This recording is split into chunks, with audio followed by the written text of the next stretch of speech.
How can I sell to my clients? And how can I sell more promotional products?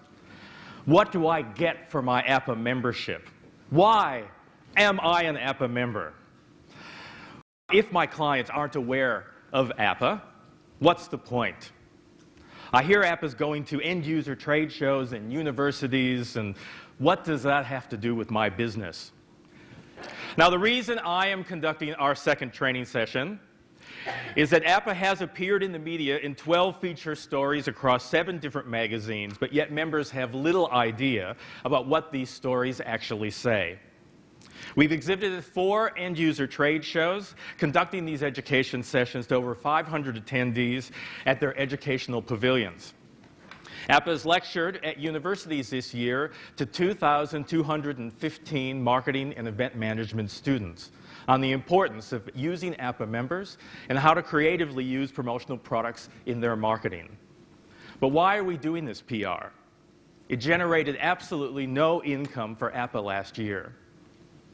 It's simple. Our industry must educate the public that we sell more than just products. We have to sell our industry ourselves. And you're doing that every single day. Because we're not just going out and selling a pen or a stress ball. We actually have to convince our clients to use this form of advertising as a medium above and beyond some of the other ways that they've been spending their marketing dollars. So it's very important that we understand not only how APPA is selling you as a member, but also how you can use some of the things that I'll be putting into this presentation as part of your sales pitch, because it will help you grow your business. Now, some of you might have seen a portion of this presentation before, if you've come to some of the open forums that we've had, but it has changed and updated.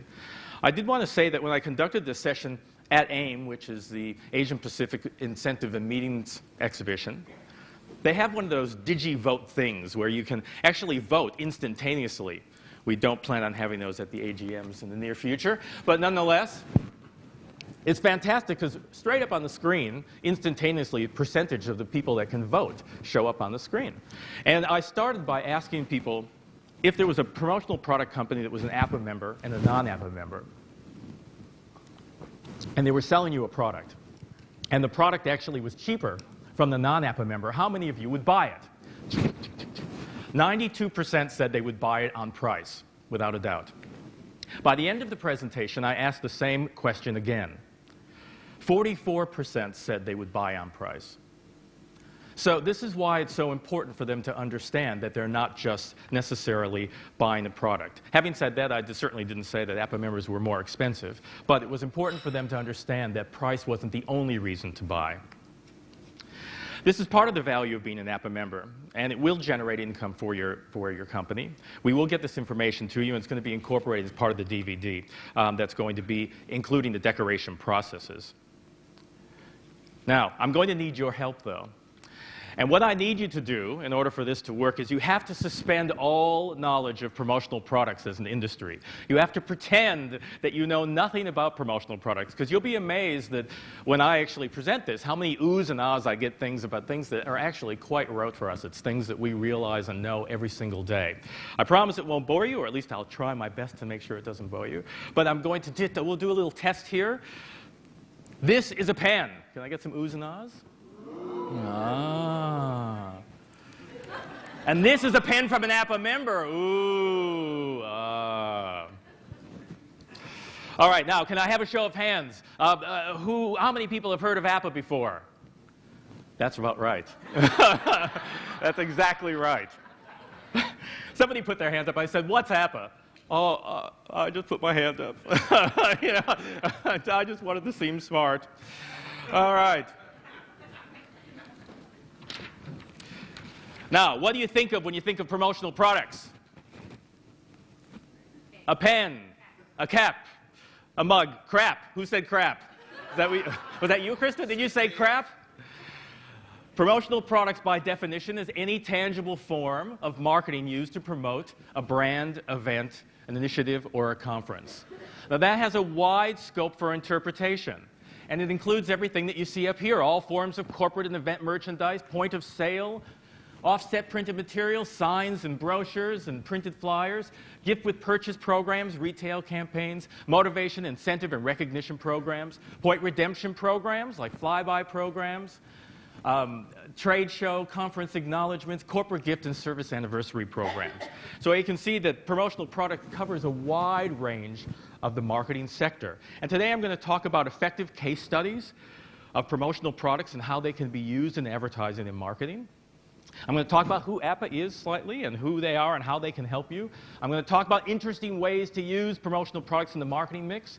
And I'm also going to talk about existing and future trends as far as the industry as a whole. But more importantly, I'm going to talk about some of the pitfalls that could save you thousands of dollars. But before you get too scared, I'm not that type of American. I promise not to speak for too long. See, they don't know me, so when I actually say that, they kind of believe it. As I mentioned, promotional product is a tangible form of advertising. It should be used, and it should be memorable. It can supply you free media to your event or to your promotion. It can even set world records. It should make you laugh. And it should be collectible, make you think, I want that. Really? And it could even become a cultural phenomenon if you find the right company to actually buy it from.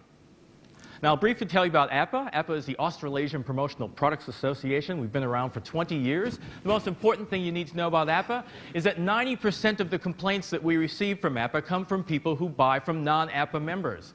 And then they find out about us after the fact. We're not able to help you if you buy from a non-APPA member. If you do buy from an APPA member and you have a problem, then you can give us a call and we will help you mediate the dispute. But that 90% figure should send a clear message that indeed a lot of the problems that we find come from the industry that are not APPA members. Now, I'm going to talk to you a little bit about some of the facts and figures within our industry. The sales in Australia last year, $2.02 billion. Can I get a few oohs and ahs about that? Ooh, ah. Most people don't realize our industry is that big. And the fact that it's grown 45% in the last 5 years. In New Zealand, the industry is $234 million, an increase of 40% in the last 5 years. And here are some facts and figures that were done recently at an international airport. 71% of business travelers surveyed reported they received a promotional product in the last 12 months. 71%. 33.7% of those people had the promotional product on their person. 55% of those people kept that promotional product for more than a year. And 76.4% said they kept the product because it was useful. As far as recall is concerned, 76.1% said they could remember the name of the advertiser on the product that they had received in the 12 months, even if they didn't have it on their person. Now, that was in comparison to 80% of the respondents who said, yes, they had read a newspaper or a magazine in the last week, but only 53% of them could remember the name of a single advertiser in that magazine. Now, the reach and recall of promotional products obviously is far greater and for a far longer period of time. Now, the good news is each of you have $10,000. Where would you do? What would you do with $10,000, Deb Weller? I'd buy self-promotion items. You'd buy promotional products for your business. Good girl. Hayden, what would you do with $10,000? First plane out of here to Bali, that's right. Well, you've got the $10,000, and that's fantastic. Unfortunately, it's part of your marketing budget. So, let's take a look at $10,000 and see how far $10,000 will get you across 3 different forms of media. Now, here is print advertisement. And we'll just take one of those print advertisements. AFR, Financial Review, Australian Financial Review Boss Magazine. You've got $10,000 to spend. For a half page, it's $8,650. Now, keep in mind that that does not include the design of your ad, the printing of the ad, the photography of the ad, the writing of the copy for the ad. This is simply for a single advertisement in AFR Boss Magazine. So if you can get a designer to maybe do it for a couple grand, you're just in there with $10,000.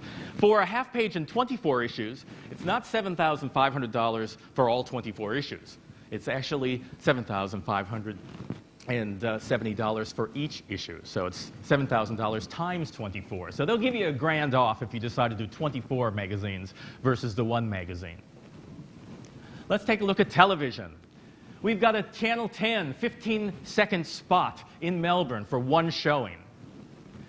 You can see that if we show it sometime between Sunday and Friday at 5:30, you've got $6,000. Now remember, this is just for the space on television. This does not include the production of your television ad, the writing of your television ad, the casting of your television ad, the makeup, the filming. This is simply to hold a 15-second spot for one showing. So $10,000 will take you virtually nowhere in television. Now when we take a look at promotion, this is $10,000 quartered across a promotional campaign. You will actually get a consultation with a trained product professional who will establish your objectives, a budget, and your audience. And indeed, you'll get a direct liaison with your ad agency or with your graphic designer. You'll get product research, and they could construct an online focus group for you to test that product to make sure that it's consumer-driven. They will supply creative input, sketches and ideas. They could develop an online store facility. In this particular instance, they have. They actually will cover the pick, pack, and dispatch of those products, excluding the freight costs.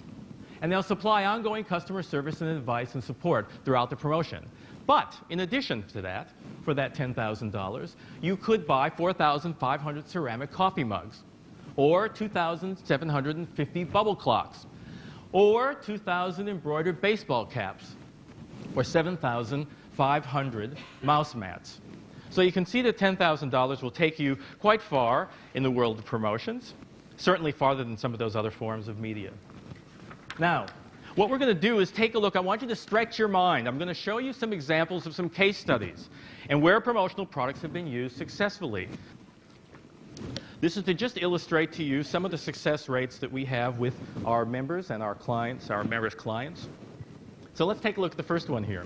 A lot of people don't realize promotional companies can actually develop these point programs, these sales promotions. This was developed by a company called Strive, and it was the Duracell internal sales incentive program. So this was to get salespeople to go out there and actually sell more. They worked for Duracell to sell more into the retail market. What they did was the promotional product company, 100% creative came from the company. They actually calibrated the points to absorb the cost of the prizes within this particular promotion, allotted with the appropriate values to reinforce Duracell's sales strategy. So they knew what parts of the Duracell market they wanted to sell more of, whether it was D batteries or the new lithium batteries, and they allotted the points appropriately so that the more points you got, the more you got to push the things they wanted you to sell.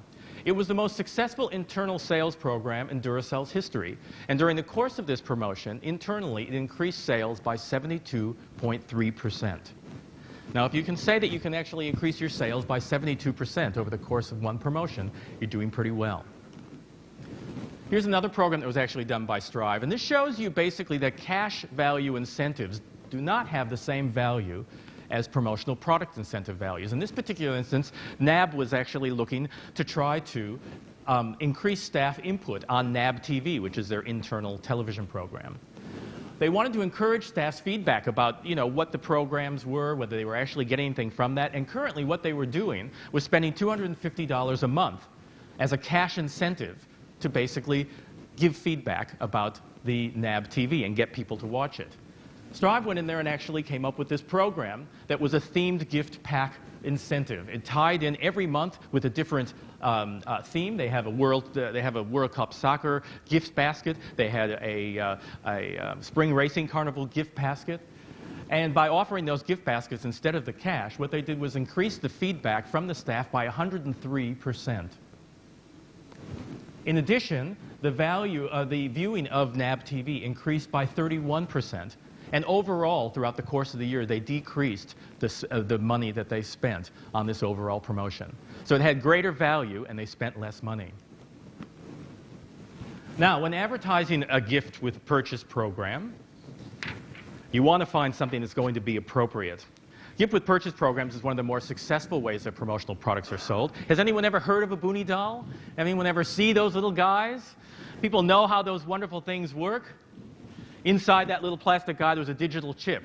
And what happened was VB wanted to increase their sales over the summer promotion. So if you actually bought a slab of VB, you got that little guy, you brought him home, you put him on your coffee table, and a digital signal was sent out during the summer cricket.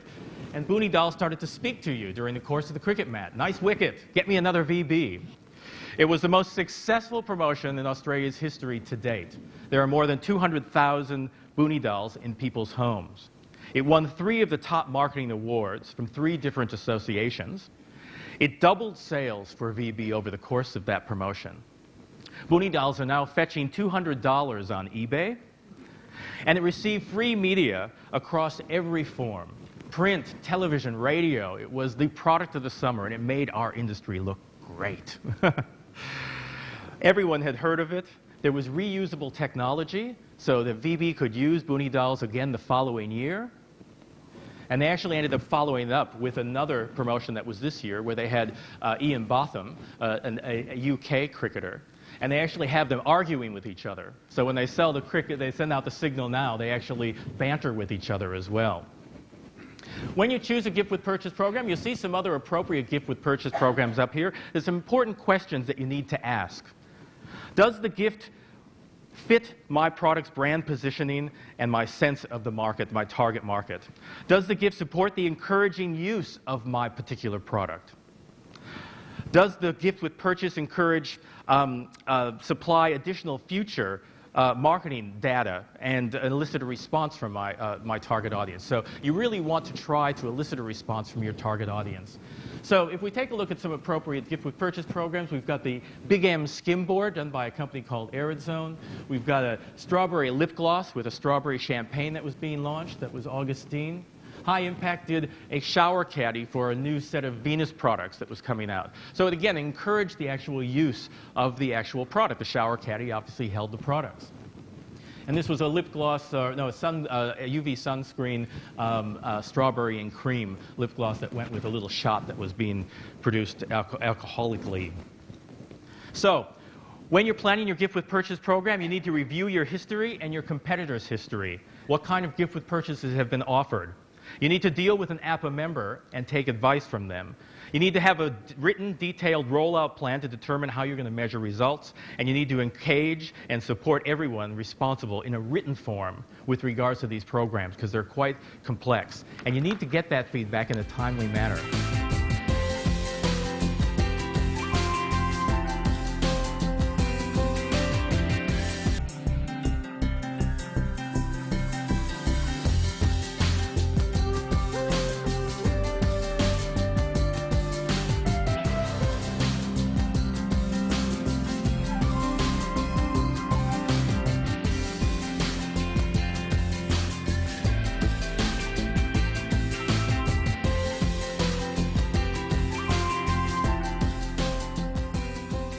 If you're looking for more information about gift with purchase programs, all you have to go to do is www.appa.com.au and click on the media section. And there is a whole section on how to develop a gift with purchase program.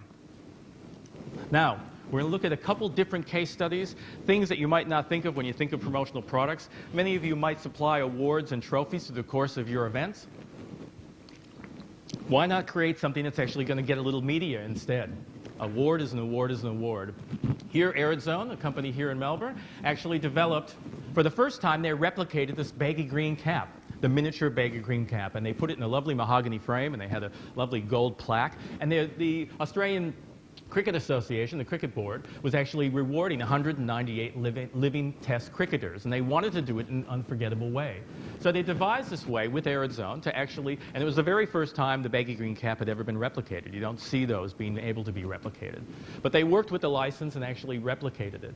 The great thing about this particular promotion is that besides just giving the awards to the cricketers, it got the media attention, the extra media attention, by being able to replicate that baggy green cap. Now, every year we do give awards for promotional excellence. In this particular instance, I'm just going to focus on 2 case studies. Here we have the National Heart Foundation of New Zealand. It's a not-for-profit organization. High Impact in New Zealand, there was a key message about the importance of physical activity for primary and intermediate students. They came up with the idea for a little digital skipping rope, which actually measured the heart rate as you skipped, but it also measured the number of skips that you actually took throughout the course of that.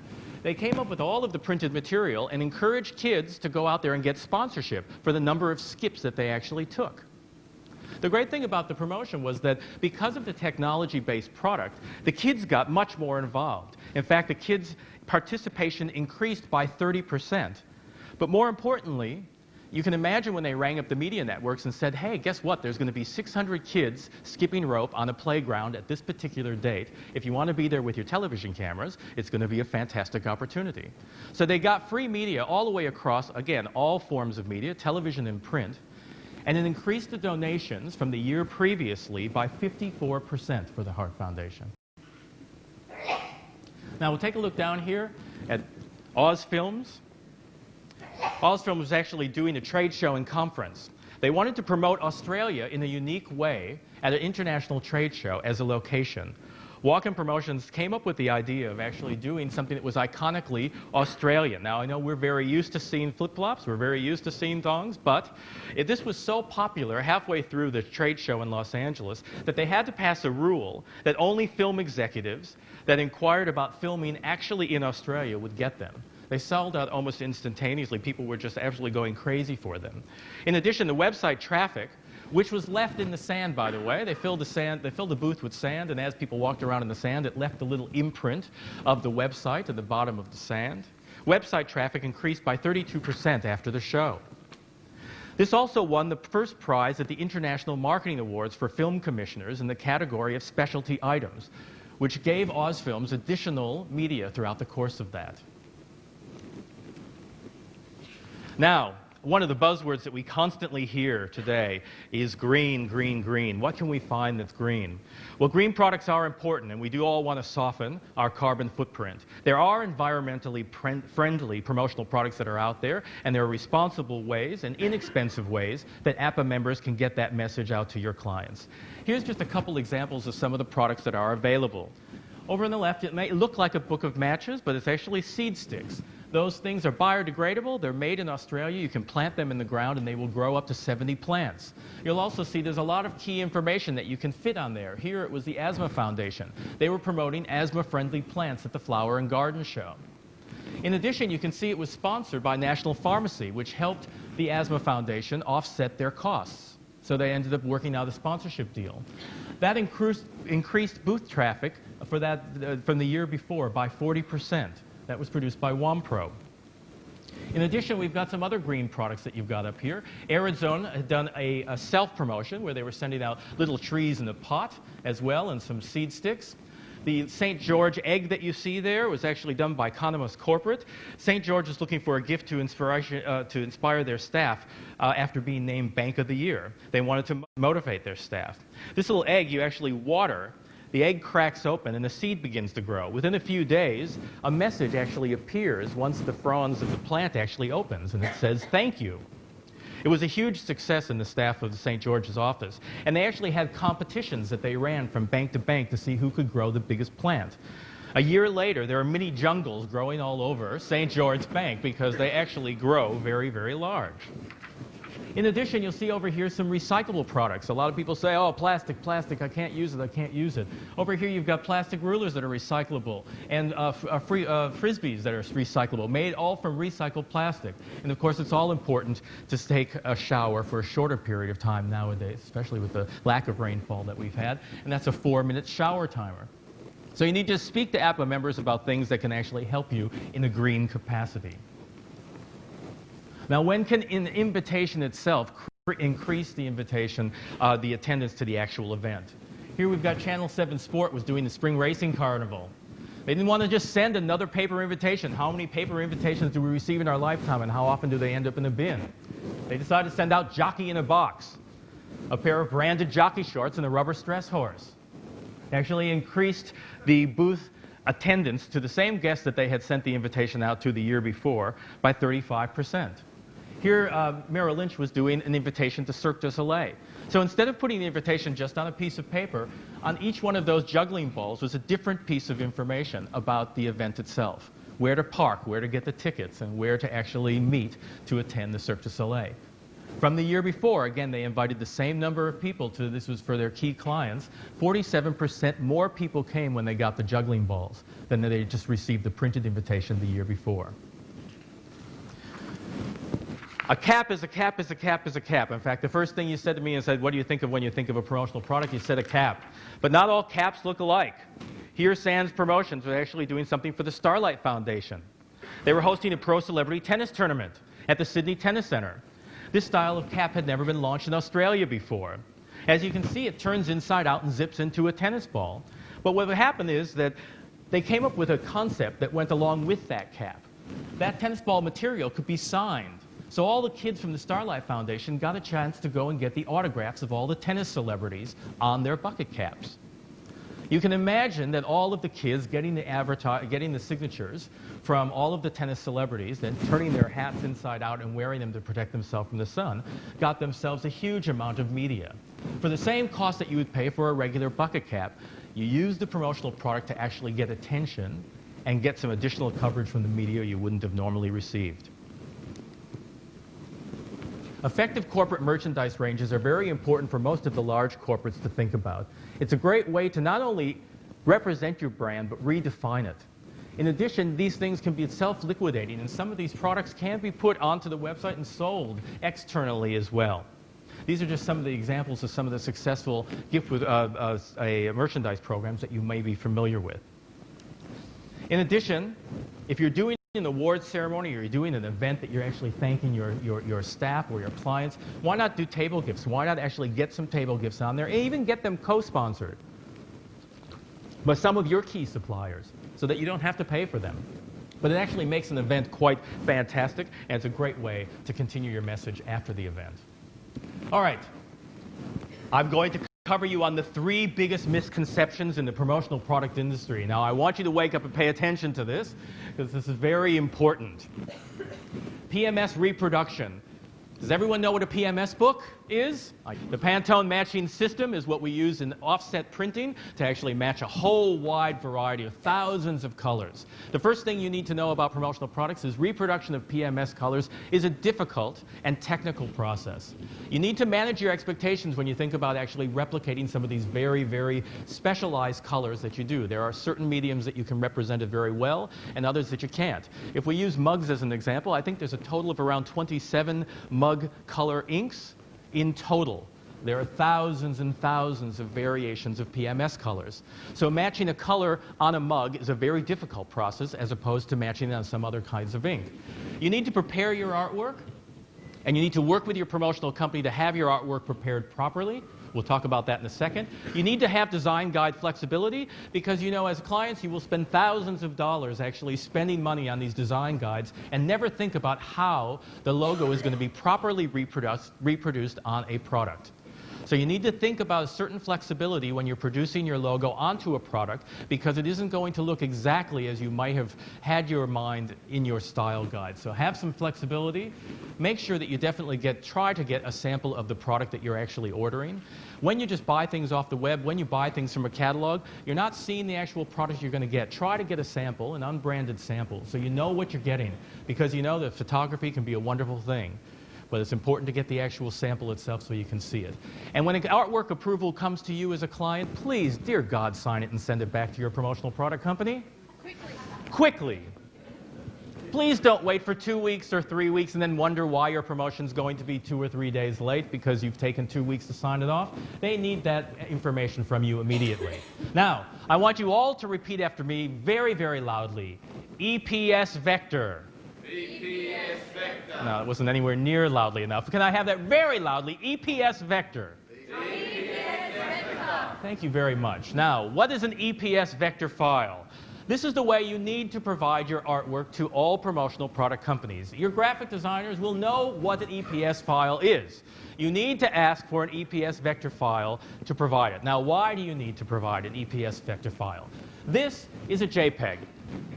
Asquith would look very fine if you don't look at the bottom part. That is just a fine replication of a logo in your mind. But when you actually enlarge that to try to print that or even make it smaller, you will see that it is very, very pixelated. That is not an EPS vector file. An EPS vector file takes all of the lines outside of the logo and actually connects it with dots. What that allows the promotional product company to do is enlarge it and make it smaller without any sort of problems with reproduction. So it is imperative that you get an EPS vector file. Has everyone written that down? EPS vector? Excellent. Thank you very much. The third misconception about the promotional product companies in general is lead time. Now I think the best example to talk about lead times, you will spend years planning conferences. I don't know why you spend a year planning a conference and then decide that you need a conference bag 2 weeks before and expect the promotional product company to be able to supply that to you. Now let's just take a look at two scenarios for the same client that has gone to Arid Zone. The first year, no lead time, 3 weeks. I need my bags. Give me my bags. I need my bags. Local stock, local embroidery, limited number of colors, designs, options, and the cost of the bag was $10.66. Arid Zone educated their client and said, look, just give me a little bit more time on your conference. We'll do the bags next year and we'll do it better. Sure enough, they gave them 12 to 14 weeks. Arid Zone got involved in the design of the bag, which was supplied by a local APPA supplier, I might add. I don't normally say that, but I will. It was designed and manufactured, custom designed, different colors, various decoration, $6.75 for the bag. Scenario 2 meant that the client had more control over the overall production of the bag. In addition, there was a savings of $11,730. I get some oohs and ahs for that, please. See what a wonderful amount of lead time can actually do if you actually give your promotional product company enough time. All right, now it's time. I've educated you on the promotional product industry. I'm going to actually get you to give me the best promotional product to meet this brief. This is fantastic for students. PMI Mortgage Insurance. Ooh, exciting mortgage insurance, I'll tell you. Keep you on the edge of your seat. They're at a trade show. New Ways of Thinking launch. They wanted the client, it was very brief, very vague, the brief. They wanted to give a giveaway that was different and had to increase the attendance to the booth. They wanted people to go to their website. They wanted to illustrate that PMI understood about the increasing time demands. They wanted to set the opportunity to give away prizes at the show. They didn't want it to be too expensive. So, think about that. Tell me what promotional product you would actually give, and if you give me a good answer, I will actually give you one of these fantastic little flashing light cubes. Something shiny, something flashy. Generation Y. See? Yeah, yeah, yeah. Anybody? I shouldn't ask you guys. You'll probably come up with a... Anybody? Anybody? I usually get stress houses. I usually get, a pen. A pen would be good. InFocus came up with the idea of mini parking timer keychains. The great thing about this is that they were actually not just the parking timer keychains, but these wonderful discs that were numbered. In the back of the disc, there was actually the website. There was information about their website as well. The discs were actually draw tickets. And what they did is when you came by the stand, you got one of those parking timer keychains. And they said, we're doing prize draws the course of the show. And we're going to set this for the next prize draw. So when your beeper goes off, come back to our stand because you have to be at the stand in order to get your prize. And those numbers on the side of the disc are your draw cards. Now you can imagine during the course of the trade show, every hour, all of these beepers going off, people running off their competitors' stands to go back to their stand to get to that prize draw. And they said, hold on to those, because we'll use those again at the next trade show. So it amortized the cost of the product over the course of 2 or 3 trade shows. In addition, it encouraged them to go back to their website, log into their website to register for later details or for later prize draws that they were going to do over the web. The fantastic thing, of course, is that it stopped the trade show cold. It drove absolutely everybody insane, of course, with all these beepings going off. But the client actually, for what they would have paid to just have a very passive giveaway, gave away something that encouraged and interacted people. 80% of the attendees of that show actually attended that stand. What you need to ask your promotional product company. How am I doing? All right. What you need to ask your promotional company. How long have you been in the promotional product industry? More importantly, how long have you been an APPA member? What is their policy on the return of products? What is their policy on the timely delivery of products? What is their policy on quantity short delivery of products? And have they received any APPA awards for creativity? What you need to tell your promotional product company. Exactly what is the audience and the objectives of your promotion? What's the response you want from your recipients? The information about your brand that you want to communicate. What information from your recipients would you like to have if it was useful to you? Because promotions can often elicit a response. So what kind of information do you want from the people that you're giving this product to? Historically, what are some of the other promotions that you do or you have done? And what would you like recipients to think about your company after the promotion is finished? What you shouldn't hear from a promotional product company. That they will undercut you at any price. They will cut at any price. They can beat any price. You do not want to hear that from a promotional product company, and I'll tell you why in just a second. That all promotional products are so cheap that they can't be guaranteed to work. That there's no reason for them to be an APPA member. And that there's no reason to sign off on artwork approvals. Ah, just send me the logo. It'll be fine. It'll be fine. Don't worry about it. Just send me the logo.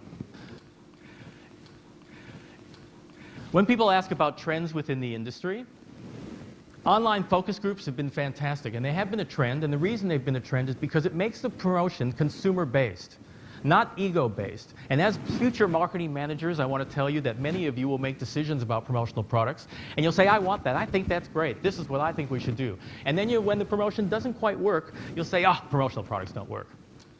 What you've done is probably picked the wrong product, or you haven't actually rolled it out properly. So, consumer-based online focus groups will actually help you keep your product appropriate for the promotion that you're trying to do. Online-based purchasing and logistical tracking of corporate merchandise ranges are keeping large corporates very accountable with their promotional product spend. Consumer-driven campaigns, as I said, not ego-based promotions. Products that plug into today's technology, like the Boonie doll, like UV products that change color in the sun. There's a lot of things that plug into today's technology. Increased timelines and well thought out of applications of this medium as an advertising alternative. And high perceived over cheap and nasty.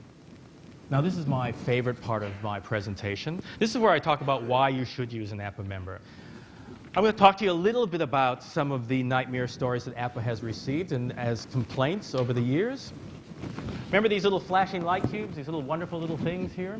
We received a fantastic complaint. 5,000 of them have been delivered by a non-APPA member. This is a patented product, by the way. It will last for up to 30 hours. And you know, you can print on there. You can put a little logo on there. But if you're a trained promotional product professional, you realize that the ink that you use on here has to be non-toxic. Unfortunately, they bought 5,000 of these from a non-APPA member. One, it was a Chinese knockoff, so these ended up stopped working around 5 minutes into the event. But worse than that, they used a toxic ink. 5,000 people getting violently ill and throwing up. Would you like to be the promotional product company, or would you like to be the person who threw that event? 5,000 watch bands delivered into New Zealand. The bank thought, you know what, I can do this myself. I don't need to go to a promotional product company. I'll just go directly overseas. I've got this fantastic email from a Chinese factory that will do 15,000 watches for me. And that's what they did, 15,000 watches. They even got a sample. And they looked at the sample and they said, that's fantastic. That's what we want. We want this. And it arrived and it was fantastic. And they looked just like the sample and it was wonderful. The only problem is that none of the bands fit because nobody ever tried the watch on. And they might fit Chinese wrists, but unfortunately they didn't fit anyone's wrists in New Zealand. So the bank had to actually go out and buy 15,000 retail watch bands in time for the promotion and paid to have all those watch bands changed out. Now, do you think the bank actually ended up saving any money in the long run by going directly to the Chinese factory? Of course they didn't. 3,000 bags being delivered to M. Yeah, they're coming, they're coming. No, well, they're supposed to be here last week. No, don't worry, they're coming. They'll be in there in time for the event. Not to worry, fantastic. They got there on the day of the event from the non-APPA member. Unfortunately, they had 4 M's. It wasn't M. It was M. And my favorite. Oh, dear God. Queensland local government wanted to promote workplace safety in the workplace. They decided to give out these wonderful metal mugs to encourage workplace safety. Unfortunately, they bought it through a non-APPA member, an uninsulated metal mug, I might add. So when you filled it with hot water, of course, what did it do? It scalded everybody's hands. But, you know, they got it for 50 cents less. That was fantastic. Also, the handles came off. Now, do you think the media missed the opportunity to say that the Queensland government was promoting workplace safety with unsafe products? Of course they didn't. This is the kind of media that you don't want to receive. So, In recapping, obviously, it is important to use an APPA member without a doubt for lots of different reasons that I talked about today. There are 2,500 promotional companies here in Australia, but only 610 of them are legitimate APPA members. That gives you a 1 chance in 4 of making sure that you're dealing with a true professional. APPA members receive pricing discounts that are only available to our members, and they have built relationships with overseas facilities and factories. But more important, it is important to remember that price is not the only reason to buy a promotional product. Research shows that the promotional product malfunctions. Recipients connect that experience directly back to the brand or the company that's given the promotional product. So it's not going to be the promotional product company that will suffer if you do with a cheap product. It's going to be your brand because you've given something that hasn't represented your brand properly. APPA is here to guide you. You can go onto our website and you can very passively, without even speaking to us, make sure that you are dealing with an APPA member. But we are here to guide you as a not-for-profit association to make sure that you are actually finding promotional product industry a pleasant experience in your marketing. And I'd like to see, is there any questions?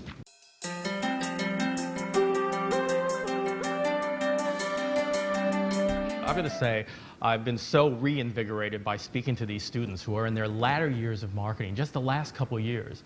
They're so open to this. They're so willing to actually be engaged with us and want to know about this form of marketing. And it has been just absolutely fantastic to get their feedback and their questions about this form of marketing. And they really take it seriously.